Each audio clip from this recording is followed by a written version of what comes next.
Hi folks, my name is Peter Moss for those that don't know me, and of recent weeks I've been uploading some tunes that you all know. Now you know them from basically the ukulele songbooks that are available for ukulele sort of clubs and group members. Now what I like to do is take those tunes and just see if I can add a few embellishments here and there to make them a bit more interesting. To date, I've uploaded pieces like You Are My Sunshine, Your 16 was very popular, which I did the other week, and today we're going to go back in time a little bit, but a really good one to get involved with a group or individually. It's called Alexanders Ragtime Band. Now, it might be prudent for you to grab your copy of book, or if you've got it on an iPad or tablet, just have it to hand, Alexanders Ragtime Band. We're going to be playing it in the key of C major. So I'm going to take a very quick break, get a uke round my neck, do a little tune-up. If you do the same, grab yourself a pen and pad as well, and I'll see you in a second.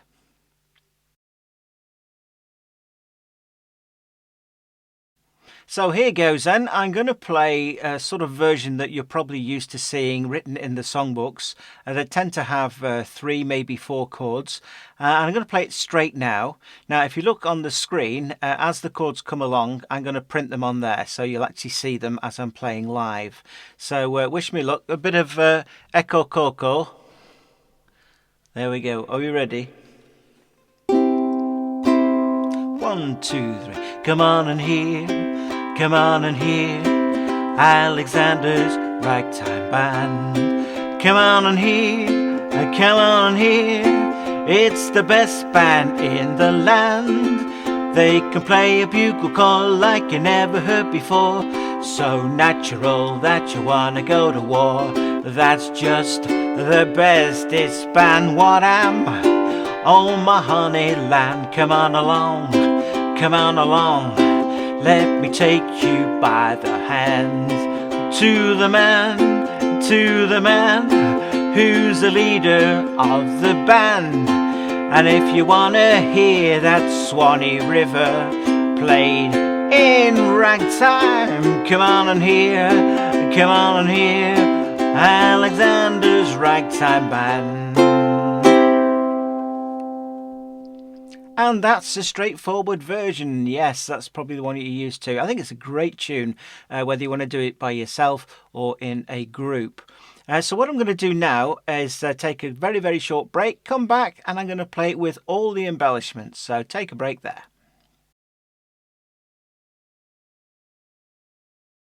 Right, so we've done the basic version, which is in probably the ukulele songbooks you have next to you. And now I'm going to give you a demonstration of what it's like with a few embellishments added. Now, this time around, I'm not going to put the chords up on the screen, but when we do get to it bar by bar, I will actually put them there for you. So don't panic about playing along on this one. Just have a listen for now to the version with all the embellishments.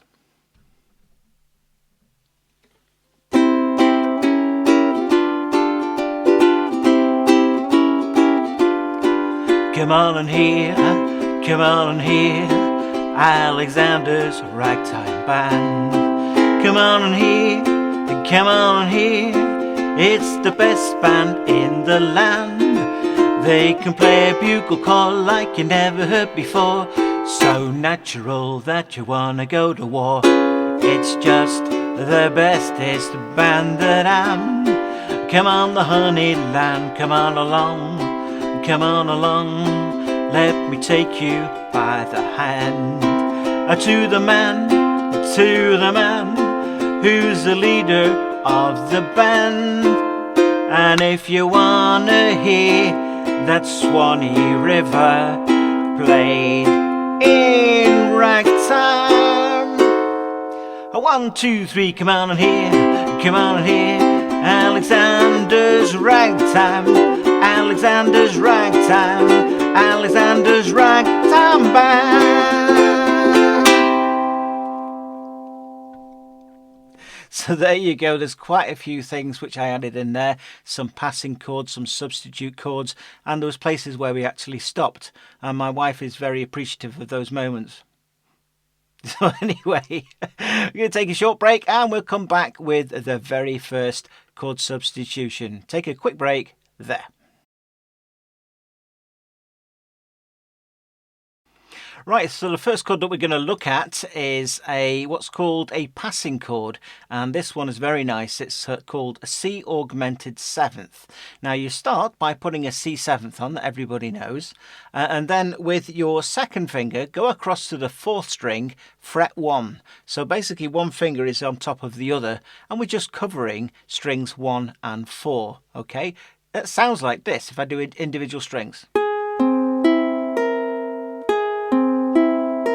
Sounds weird when you play it like that, but when you do, it's a lovely chord. So where does that come in? It comes in here. So we start from the beginning. Come on and hear, come on and hear, Alexander's Ragtime Band. Come on and... yeah, it's there. It's on that second come on and. So I did 2 on C7. And then I did 2 on the C augmented 7th. Now it's handy having that C7 first, because all you've got to do then is just put an extra finger on. So I'm doing 2 strums with it, C7, and then 2 strums C augmented 7th. So again, let's put it together. A 1, 2, 3, come on and hear, come on and hear, Alexander's Ragtime Band. Yeah, got it. So I'm not going to sing at all now, apart from the beginning, and just so you can hear what's going on with the chords.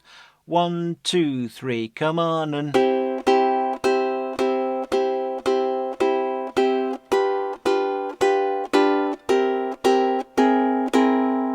yeah, so if it fits there, it also is going to fit the second verse, because we've got then the words come on along, let me take you by the hand. Again, hand goes from C7 to the C augmented 7. And then there's one more place, and it goes halfway through the second verse. If you want to hear that Swanee River. Yeah, I hope you're making notes then. Okay, so the first time is in the second line down. So come on and hear, Alexander's Ragtime Band. Then it goes on to the next chord, which is F. Okay, and then in the second verse, come on along, let me take you by the hand. And then the final one, the time we do the C augmented 7th, is, and if you want to hear that Swanee River played in, and then it carries on. So those are the 3 places it comes. All right, so have a practice with that, and I'll come back with the second thing.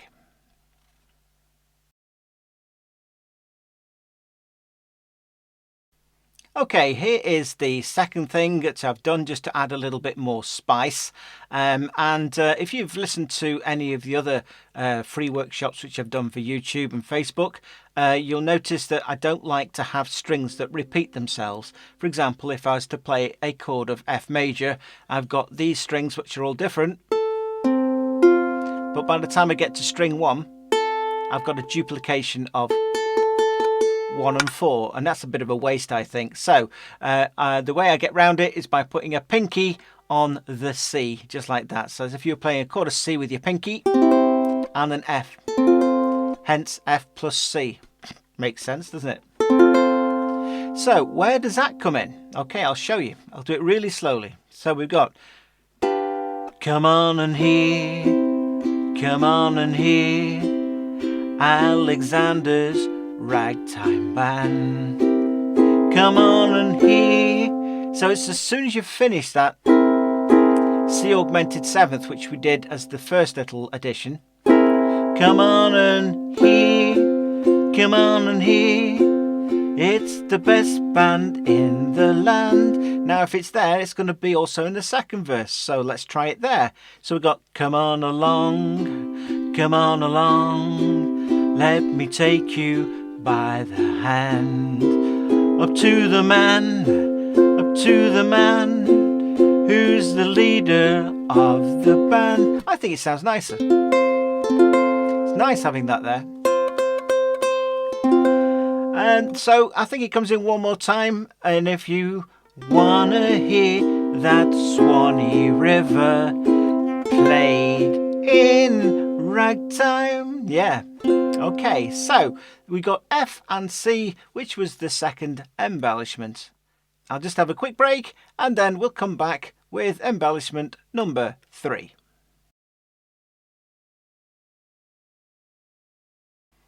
So here is embellishment number 3, and it's using the chord of F7. Just before we go into it, let's just go back to when we did F and C together. So that's a C with our pinky and the F with the normal fingers. All we need to do to make that an F7 is basically with our ring finger go onto the 3rd string, 3rd fret, and leave these two here. So the F plus C remains where they are, and the ring finger on the 3rd string, 3rd fret. And if I'm too far away with the video, have a look on the screen and it'll show you the fingers to use as well. So that's what I call an F7 full, because every single string is covered. Where does it come? Let's have a go. Back from the beginning again. Here we go. A 1, 2, 3, come on and hear, come on and hear Alexanders Ragtime Band. Come on and hear, come on and hear, it's the best band in the land. So previously I stayed on the F plus C, but now when we get to the word best in the first verse, that's where you pop on that F7. It's the best band in the land. So if it did it in verse 1, it's going to do it in verse 2. Let me start from the beginning of verse 2 and play along if you like. Here we go. A 1, 2, 3, come on along, come on along, let me take you by the hand. Up to the man, up to the man, who's the leader of the band. Hope you're writing all this down. Okay. So we're changing it on best in the first verse and leader in the second verse. Okay. So we're building, aren't we? Slowly but surely. There's going to be even more. Take a quick break. Back in a minute.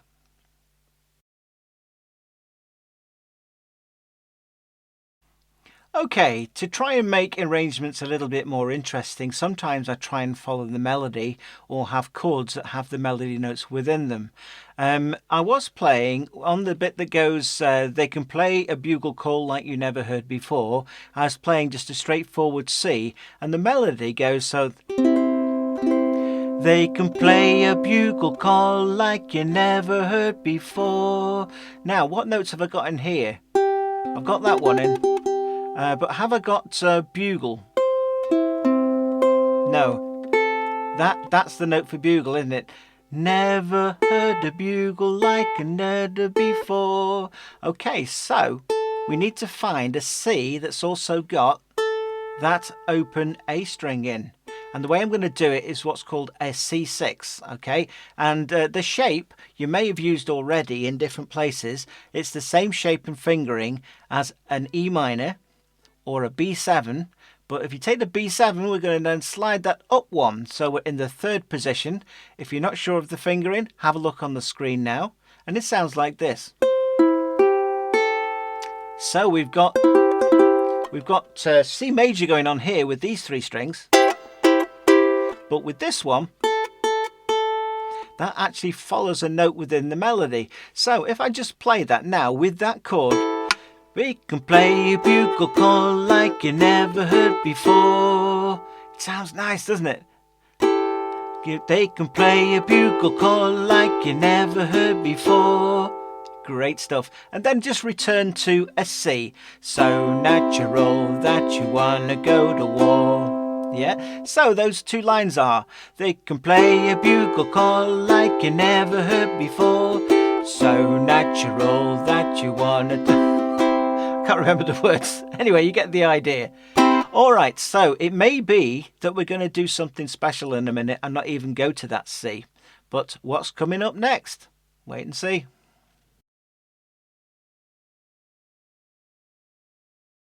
So next I want to look at the chord of D7. Now a lot of people in uke groups play a D7 like that, which is the, well, some refer to it as the Hawaiian D7. But the problem is you've got this going on. Again, 2 strings are the same. Now technically a dominant seventh needs 4 strings or 4 components to play the whole chord, and that's why there is an alternative which is with a bar, and it sounds like that. Now another advantage of having every single string covered with that bar is this now becomes a movable chord, so I can play it there, I can go up a fret, up another fret, down a fret. You get the idea. Now, what we're going to do next, the move would not be possible if you did it with the Hawaiian D7. So throughout this piece, I recommend that you do it with the bar. Even if you haven't done it before, have a bit of practice on doing that D7 with a bar. Okay. Because what we're going to do, because it's movable, we're going to what's called slide into it. Now, I do this a lot in my arrangements, and basically it's doing 1 fret below the actual chord. So just before the D7 comes in, I'll play. Do you see what I did? So I literally went down 1 fret and came up to it. So what I'm going to do is just go back to play the bugle call like you never heard before with the C6, and I'm just going to play with the slide into it, then I'm going to slow it down. Okay, so you can play a bugle call like you never heard before, so natural that you wanna go to war. That's just did you hear it? So I went so natural that you wanna go to war. Da, da. So as soon as that word war has happened, we go and then just carry on, and it's called a slide. I'll do it one more time. So they can play a bugle call like you never heard before, so natural that you wanna go to war. That's just the bestest band, and so on. Okay, so that is our slide from there to the D7. Might need a bit of practice, but it's a great little addition, I think. Short break, and then I'll come back with, you guessed it, another one.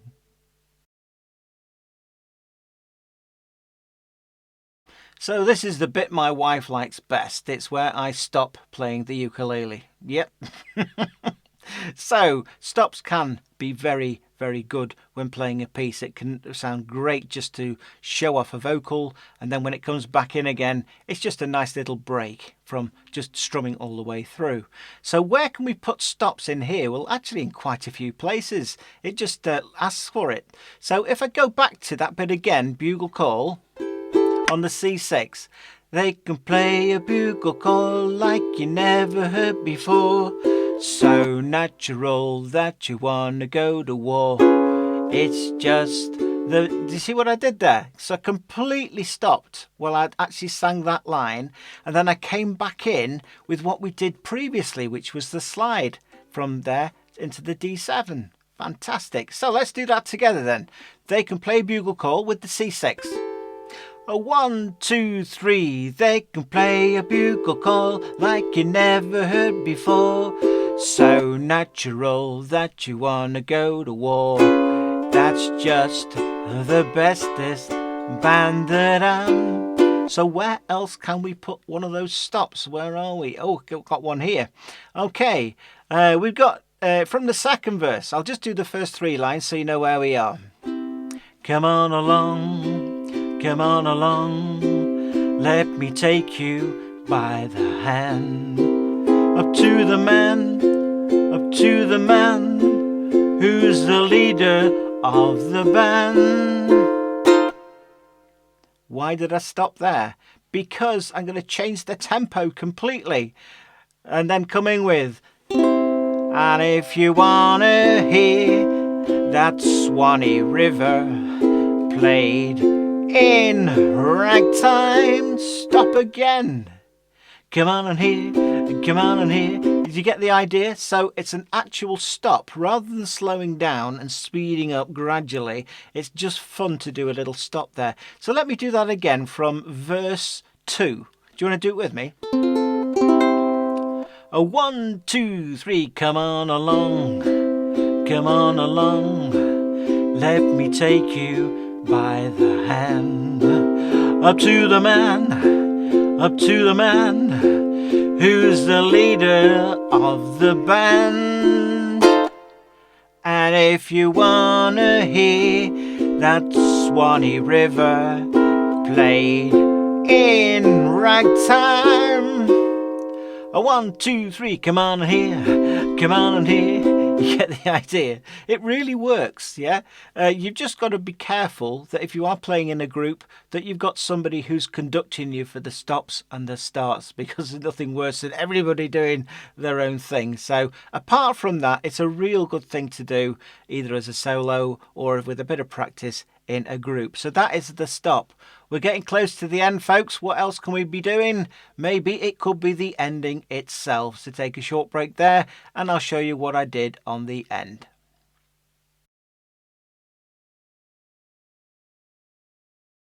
Okay, so we're coming to the ending. I'm just going to show you what it comprises of, then we'll actually show you where it starts before that you know exactly where it drops in. So we've got basically a D7 for 4 and a G7 for 4. Then you repeat that. Then you do it again. So that's 3 times we've gone from D7 to G7. And then we're going to do 2 strums on C, 2 strums F and C, 1 strum on C, 1 strum F and C, and then back to C. Now notice the C I kept on all the way through that. All I did was put the F on and off. So we've got Alexander's Ragtime, Alexander's Ragtime, Alexander's Ragtime Band. Do you want to do it with me? 1, 2, 1, 2, 3, 4. Alexander's Ragtime, Alexander's Ragtime, Alexander's Ragtime Band. Ta-da! So how do we actually fit that in? So I'm going to actually go from where we actually slowed it down middle way through the second verse. So we're on that. And if you wanna hear that Swanee River played in ragtime, a 1, 2, 3, come on and hear, come on and hear. Alexander's Ragtime, Alexander's Ragtime, Alexander's Ragtime Band. Usually after you've done the slow bit, it's better to do the last ending, Alexander's Ragtime, that little bit faster again, just to get to the end. So you've actually ended up with 3 different speeds in this piece. So I did say to you, it's a fun piece to do things with. So take a quick break there, and then I'll tell you about something I do that is a little bit more in depth.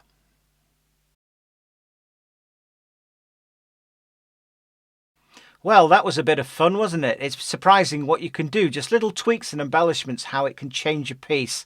I think to so much the better than just looking at it in the typical ukulele songbook arrangements.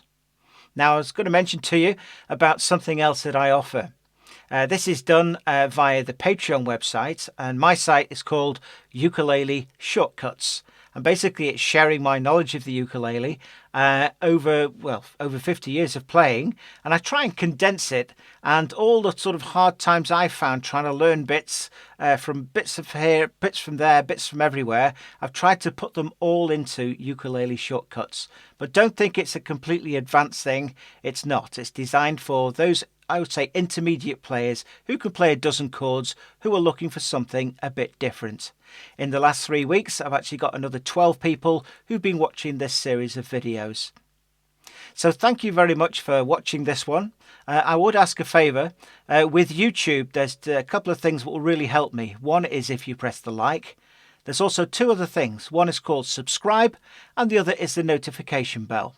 What that does is each time I upload a new video, you will be notified that there is one available. Subscribe suggests that you actually pay for it. With YouTube and Facebook, of course, it's totally free of charge. So once again, thank you for your company, and I hope to see you on the next one. Until the next time, you all take care, stay safe. Cheers for now. Bye-bye.